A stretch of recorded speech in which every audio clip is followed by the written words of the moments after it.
Hi, this is Scott. I really appreciate our sponsors because they make the show possible. Today's show is sponsored by Telerik. Create compelling app experiences across any screen with the Telerik platform.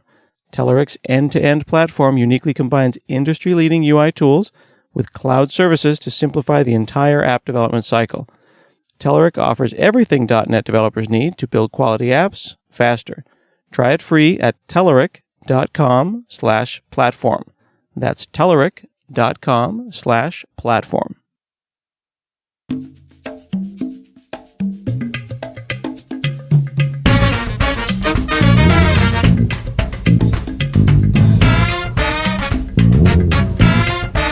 From HanselMinutes.com, it's Hansel Minutes, a weekly discussion with web developer and technologist Scott Hanselman. This is Lawrence Ryan announcing show number 501. In this episode, Scott talks with Poornima Vijayashanker about speaking up and improving your communication skills.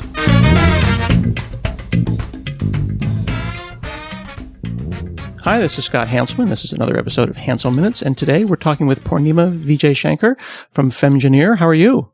Great, thank you. I appreciate you chatting with me today. I have looked all over your web presence, and you've got a really great, really compelling YouTube channel. You've got books and pamphlets and information and a company that all seem to be around empowerment. I would even say around getting people to speak up. Why is speaking up so important? As techies, whether we are technical or even I've seen this happen with marketers and product managers, people get into this idea that you've just got to be heads down. You've got to crank through, ship code, ship product, and you'll get recognized for your efforts. But too often that doesn't happen. And it's not even just about career advancement. It's also about connecting with customers. It's about letting people know about your new company if you're a startup. And so there's got to be this balance between the time that we spend doing the technical work and presenting ourselves in public. Why do we think that heads down became such a desirable or presumed desirable thing culturally? When did that start? That we were supposed to get your head down. I'm really heads down on this project. Well, for starters, it's gratifying. At the end of the day, you can point to something and say, I built that, or I fixed that. And that's what we want to feel at the end of the day, right? We want to feel like we did something, we accomplished something. And so it's very easy to put your finger and point to something that you accomplished. It's very hard to say, I talked to 10 customers, or I went out and gave this talk at a conference, because you can't quantify what the results are. And as techies, we love to quantify things, right? We love to get things done and we love to quantify things. And so it's very hard for us to not be heads down.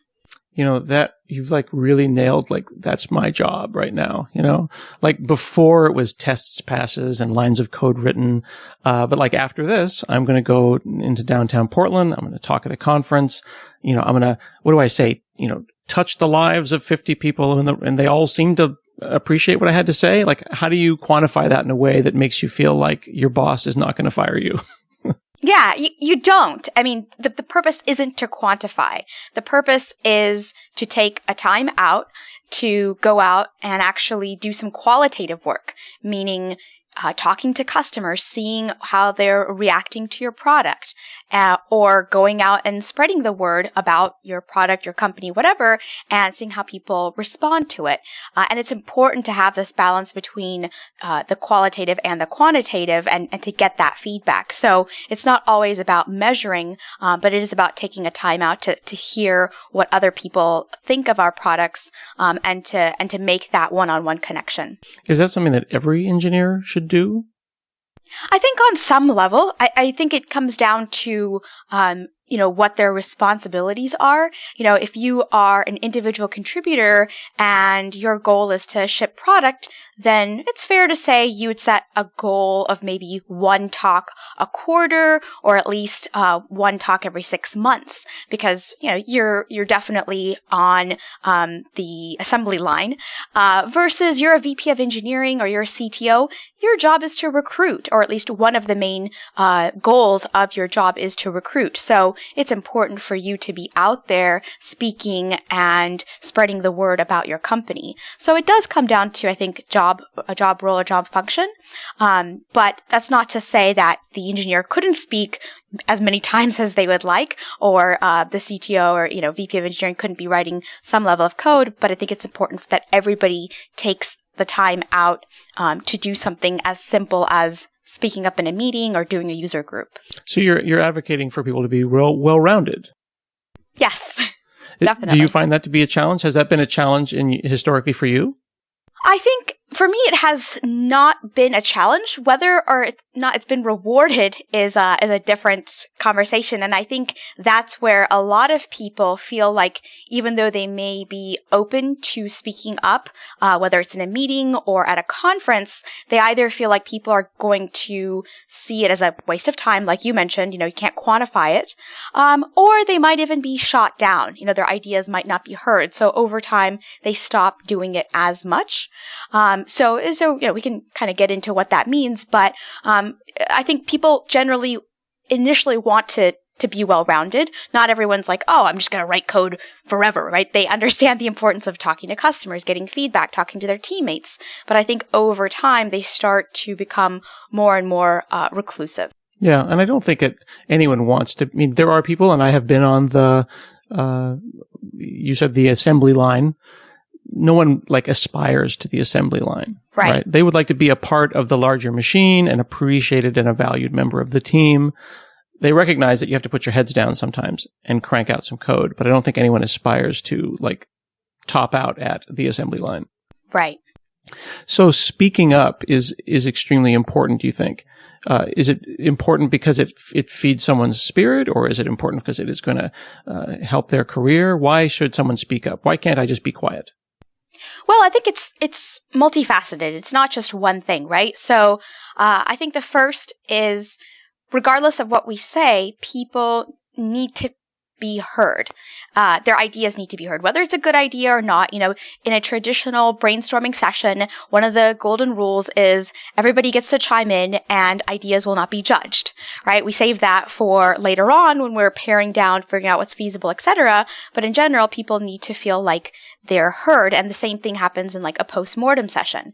And so I think in general, people need to be heard by their teammates, as well as, upper level management. Otherwise, they will start to feel like that cog in the assembly line. So I think that's the first. The second is, it's also important for other people to learn about you. Other folks on the team, they need to understand how you make decisions. They need to understand how you think. And a lot of times when we don't speak up or we hold back, then people don't even get to know about who we are, where our interests might lie, or where our expertise might lie. So that's another way to engage with our teammates. And then I think the final part of this is, certainly more of the directed, we have certain things that we need to communicate, whether it's deadlines or product features or et cetera. Those are more transactional, I would say, so we have to get that out. But it's really about the first two. It's about, being heard and people getting to know about us. And if those things don't happen, then again, we tend to be more reclusive. Interesting. Someone told me once, and I don't know what I think about this statement, but it was an interesting one, that you teach people how to treat you. Now, I think that there's implicit biases, there are explicit biases, there's all sorts of context, both historical and personal, that leads someone to an interaction with someone else. But once we're face to face, like you and I are right now, we're teaching each other how to treat each other, whether it be through interruptions or eye contact or all those things. Do you think that applies to engineers that maybe are less likely to speak up? Definitely. So it's important everybody set boundaries, and the only way you can set boundaries is to actually explain what those boundaries are, right? So if you tell somebody, I can't meet this deadline, then the follow-up question, hopefully the follow-up question is, why? What is it that's holding you back? Are you stuck? Do you need to learn, etc.? And hopefully that, person on the receiving end is asking those questions. So that's great.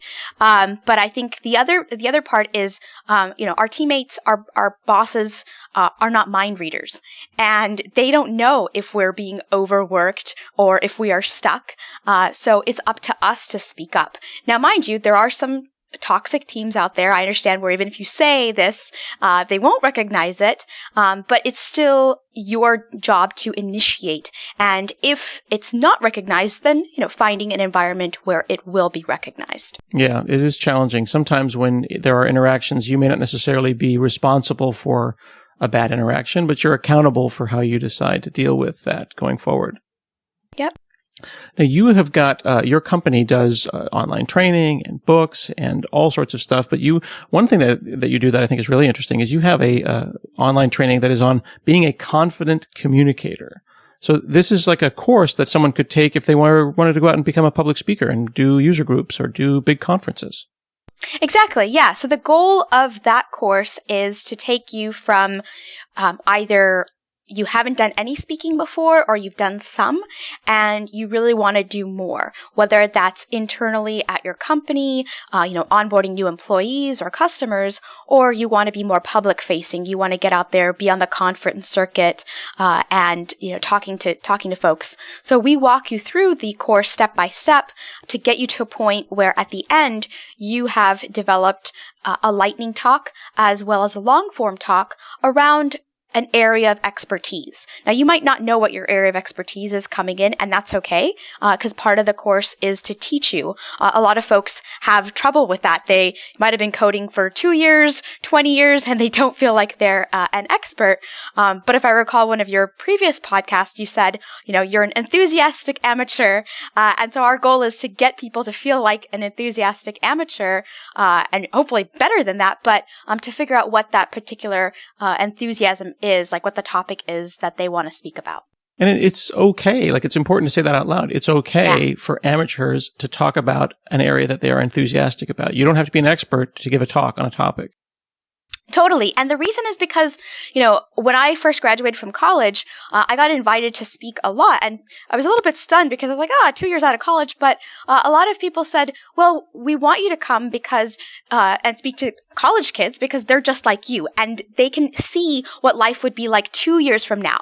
If we brought in a CEO, who's been in the industry for 20 years, they're going to feel like, oh my gosh, that's so far away. How will I ever get there? And so it's important to have people speaking at various stages, not just, Fortune 500 CEOs, but even folks who are 6 months, 12 months, or 2 years in to a project or their careers. Mm-hmm. I think also that people look at people, and when I say people, I mean you all, the listener. You maybe look at people who give talks, who are known for giving talks, and you see that as some kind of a destination. But they also think that there's one-on-one communication, and then there's talking to 2,000 people. But it really is a gradient of communication skills, isn't it? It is, and that's actually one of the techniques that we cover pretty heavily in our course, and in the upcoming book as well, is this concept of getting comfortable having one-on-one conversations with your teammates, your boss, your peers, and then expanding to what I call a mini audience. Maybe that's 5 people or 10 people, could be a user group of 30, and then going from there to maybe 100, 1,000, right? Nobody goes from 0 to 10,000 overnight, and so it's getting comfortable in those settings, and that's really what helps you get over your stage fright, but it's also what helps you to understand what's resonating as your audience grows. Yeah, I think it's important to remember that an audience of multiple people might be 5 people. It might be the 5 important people who need to hear your message at your job. It doesn't mean you necessarily need to go and speak at the next big conference, or you even need to speak at a user group. Definitely. And I would say the audience management is definitely different between those two. I know a lot of people I've actually spoken to who do the 50 or 500 actually tell me that they get scared when they have to present in front of 5 because it feels very intimate. They're sort of put on the spot. It might be somebody like a decision maker, in their company, and so the stakes are higher than talking to like 500 people in a big audience. That reminds me of a time I was giving a presentation to about 40 people at a company I'd never been to before. And it was not until the very end when someone kind of left at the very, very end. And then someone said, that was the president of the company. And frankly, I was glad they didn't tell me beforehand, because I would have given a different talk. Like, it would have had a different feeling. I was very real and raw, and it turns out they appreciated that. Mm-hmm. But I didn't realize that in myself, I would have torpedoed myself, for lack of a better word, if I'd known that the founder of the company was sitting. I just thought he was a random person. I don't assume, you can't assume things about your audience. Right. And that's okay. I mean, you want people to feel your most authentic self. You don't want to be filtered, because if you do, then you just don't come off as appealing. Audiences can sense when you're nervous, but they can also sense when you're being disingenuous. Mm-hmm, mm-hmm. And you believe that the career doors open when people get their communication skills tuned in, and this is a skill that you learn. There are people who are built to speak, but you really believe this can be taught. It definitely. I actually have a pretty traditional background. I was definitely that shy kid who hid behind my mother's skirt for a long time. And it wasn't until I wanted to be a lawyer. Obviously decided against that career path. But when I found out, or at least when I decided I want to be a lawyer, I knew, okay, I've got to suck it up and I've got to start taking public speaking courses. So yes, I was that high school debate nerd and went through and learned all the mechanics behind public speaking. So it's definitely a skill that can be taught. And it's also a skill that you've got to hone over time. The way I spoke in debate is not how I would get up and present today if I was presenting in front of customers, or if I was speaking to college students. And so that too is important and evolves over time. So you have the Confident Communicator course, and then just now in November, the Present, that's the name of the book, Present, the Techie's Guide to Engaging an Audience book, that's available now as well. In both of these courses, I assume that the course came first and then the book came out of the course? Yes. So the course is actually much more in-depth. We go into some advanced topics. We go into topics like how to get paid to speak, if that's of interest to you, as well as some other scenarios. And the reason that we do it in the course is it gives us the ability to be more hands-on with our students. Mm-hmm. The goal of the book is to get you comfortable giving maybe that first talk, or if you have given your first talk and you felt like it wasn't polished or you didn't engage with the audience enough, then giving you some more step-by-step guidance to improving it. So the book is definitely more of a primer, and the course gets into more advanced topics. Mm-hmm. And in the book, you do talk about small groups as well as moving up to larger? Yep. Each chapter basically is broken down. So, we're starting with some of the basics around how do you come up with your topic? How do you test a topic in front of a really small group? Maybe it's a peer or your team.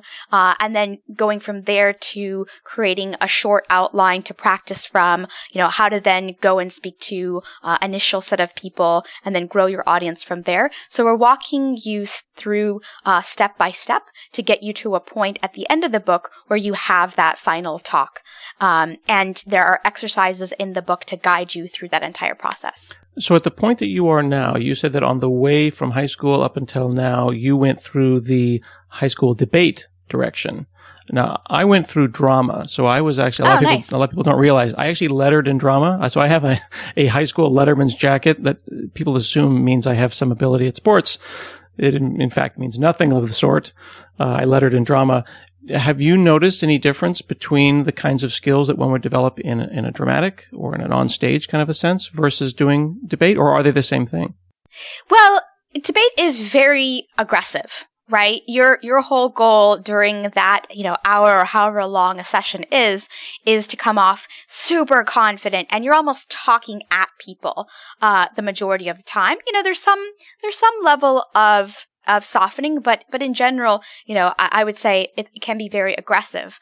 The type of speaking I do now is not at all aggressive, right? It is more inspirational. It's about empowering, and it's about educating people. And when you do it in that kind of context, you have to be very, very careful about who your audience is, what's going to resonate with them. If you're showcasing a process or something new, it's repeatable, and they can go out and repeat that. So it's very, very different. It probably mirrors more of an oratory, TEDx style sort of speaking. So I did have to learn a new style, and I also had to learn how to identify my audience, because before the audience was very much the same. It was other high school debaters, and then the judges who were previous high school debaters or college debaters. And so it was very, I would say, limited in terms of its diversity. Whereas now, I'm going to be talking to investors, customers, students, etc. And so I've got to be more comfortable changing my style up as well as changing my messaging. Mm-hmm. I sometimes look at it as putting on different suits, which is funny because I don't really have any suits. But there's the talking to investors suit. There's talking to, old bankers suit versus the talking to a bunch of young kids. Certainly you would teach high school kids very differently than you would teach adults an engineering topic. It seems to me when people initially get started speaking, they don't really differentiate as much. They just go out and they do whatever their default is. It seems like people really should think about their audience and put the correct suit on for that audience. Yeah, I mean, as techies, we're used to building products, right? And what's the first thing that we do when we're building a product? We think about who's our user. What's the experience we want to give them? A talk is no different. The only thing is different is instead of developing a product, we're developing some content. But the mechanics are still the same. So we need to think through who the audience is going to be, what are some of the problems or pain points they might experience, what are some questions that might come up during a Q&A. And a lot of times if the audience mirrors who we might have been when we're conveying the experience, then that's great. But there might be more, right? So there's even things that I recommend, like testing out what kinds of questions people might ask given the topic, so that you don't feel blindsided during a Q&A session. But I think a lot of the parallels exist between building a product as well as building a talk, and that's important to keep in mind. Do you think that people sometimes put so much work into their products and they don't put as much work into a talk, but the talk is a product in itself? Why aren't we doing A/B testing and trying it out with different people up front? You can't just roll in and start talking. Right. Well, it depends. Some people, I think, giving a talk for some people is like, oh, my boss came in and said, I have to do this presentation, so I'm going to whip something up and put it out there, right? Or a lot of times they're communicating some information that's been passed down to them. It's not always their own experience. You see this a lot with marketers and sales folks. But when you take a look at content, I think you do want to take the time to take a step back and ask the question, how is this going to impact the person listening? The other reason I think people fail to do this, or they don't necessarily think about it, is because they're just regurgitating an experience rather than thinking about it through the lens of, okay, I'm going to be presenting to a brand new engineer who's learning Python for the first time. What was my experience like? What might they experience? What might be some points that they might get stuck, right? So we don't necessarily take the time. Instead, we're like, oh, I had this amazing experience learning the Django framework, and now I'm going to tell you all about it. And that can be very one-sided. People still want to hear that, but again, you've got to craft it in a way that's going to be beneficial to them. Yeah, I think empathy is what I'm hearing you say. Exactly. Really seeing it from their perspective and putting yourself in their shoes. And like you said, A/B testing for talks is great. I think a lot of times people do a talk and then they're like, okay, well, that was done. It's totally okay to give the same talk multiple times, to refine it, to take feedback from your audience and then figure out what some holes might be. But the goal isn't to just create a new talk every single time. Yeah, definitely. I've got very kind of dry educational talks that I do, but I've also got one that I've been doing lately, which is a very light, fun, I call it edutainment. I've probably done it like 8 or 9 times. Probably there are some people who are sick of seeing it, but like any good speech, I swear it's getting better each time. Yeah. Like I'm getting to practice it on people at conferences. And even those people who might have heard it before, I would be surprised if they didn't learn something new the next time. Because there's always times where I go and see somebody speak and I maybe get 50%. I'm lucky if I get 75%, like as in retain it. Mm-hmm. So I typically ask them like, hey, if this was broadcast or there's a recording of it, can I check it out again? Especially if there was some sort of process involved, because I want to go back and revisit what they covered. I'm not going to sit there and scratch down notes the whole time. I want to be engaged. Well, this is actually a perfect time to pivot and talk about something else. You did a talk at a TEDx talk that was called Taking the Time to Tinker. And that really resonated with me. I think sometimes we get so focused on building product and making money and founding this and engineering that we forget that just trying to get an LED to light up can be a very inspirational kind of an experience. Can you talk to me about why it's important to tinker? Yeah. Well, I did that talk because I was appealing to two audiences. One, a group of people who may be a little bit afraid of technology. They could be people who are young or mid-career or, just in a completely different industry. But I wanted to get people more accustomed to playing with technology and being comfortable with breaking things and really taking it through a lens of a child. A child doesn't really care if they break things unless they get yelled at. So as an adult, hopefully no one's going to yell at you if you're doing this as a side project, right? So getting people more comfortable with that. And then to your point, actually, to discovering other areas. Like, I think a lot of times people get very stuck in, I'm a Rails developer or I'm a marketer, and they don't take the time to maybe go out and learn a new skill. It doesn't mean that the marketer has to become an engineer or the engineer has to become the marketer, but just kind of getting to know another discipline, one, to help with empathy, right? Understand who else is on your team. But two, to also just get a different viewpoint and see how that impacts your creativity long term. So I think that's important. But yeah, there's not enough time, I know, in people's day jobs to tinker. So telling them to work slowly, it can be maybe just a small project they do once and then that's it, or even an hour a day, or even if it's not an hour a day, an hour a month or once a quarter, right? Just a little bit goes a long way. Yeah, I think kind of tying the two threads between getting out of your comfort zone and giving presentations and getting out of your comfort zone and tinkering, it can be really challenging because someone might do their first speech and discover that they're not a natural. Right. Just as I tried to solder some wires together and discovered, apparently I'm not a natural at soldering. It can be really overwhelming to learn that I'm not awesome at everything. You know what I mean? I find consistently I'm not awesome at a lot of things, but it's still important. Yeah, I can't think of anything. I remember when I was a kid and thinking, oh, my first talk, it was horrible. It wasn't even about stage fright. It was more just like the content was bad, the presentation was bad, didn't have a lot of logical flow, and getting back that initial set of commentary was very disheartening, but necessary. And I think in that learning phase, you have to get comfortable with that, but you've got to take that first step. So I'm definitely more of the camp of, I don't know if anything has come naturally to me. I know there are some people who are great. They'll pick up something and start to work wonders. But I think for the vast majority of us out there, we definitely are more of a learn by doing and refining over time. I think that is a really, really valuable thing to remember, that it may come naturally to someone, but that just gets them up to a certain point. It's simply a jumpstart. Right. Serena Williams did not have instant success as a tennis player, right? She had a natural ability, but it's the hard work really that made it happen. Definitely. Yeah, that will complement sort of your natural talents or your natural interests. But yeah, you've got to have both. Absolutely. Now, you are an engineer that worked at Mint, as I understand. Was it your first place that you worked? No, that was my second. Mm-hmm. That was my first startup, but it was my second job out of college.